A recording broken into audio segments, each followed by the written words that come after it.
Here is how we can unlock apps on Android after a certain time. So let me show you how you can set that up. If it's your first time in here on Foxtecc, definitely subscribe for more tips and videos like this one. So what you have the ability to do is to open up the Family Link application, which is made by Google, likely already part of your Android phone, but if not, you can go to your settings and then tap on a digital well-being and then parental controls, which is going to guide you to the very same app.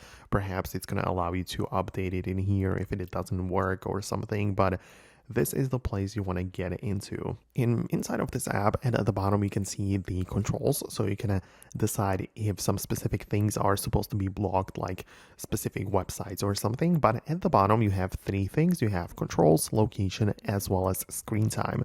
So if you go to the screen time, you can tap on the add a device. You can add someone else's device if you are setting this up for someone else, right? But the point is that you can manage it for a kid, for example, right? So if you're doing this, this is how you can add another device, which you're going to control and decide that it's going to be limited in terms of the app usage. So that's what you can do if you're setting it up for someone else.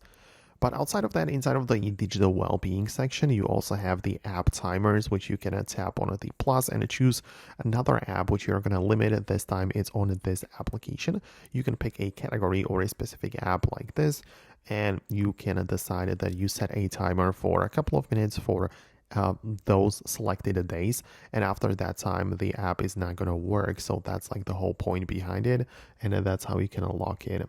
So that is how it would work. Of course, you can as well set up a pin. If you tap on the three dots in the top right and enable the settings, then set pin, then in order to edit or delete these timers, you will need to type in a pin code, which is of course separate one from the one you use to unlock it. So it's like another measure of security. So as I said, you can either add another phone to the family link, or you can set up a timer for apps on this device. But that's everything for me. I hope I was able to help. Thanks a lot, and I'm going to see you later in the future uploads.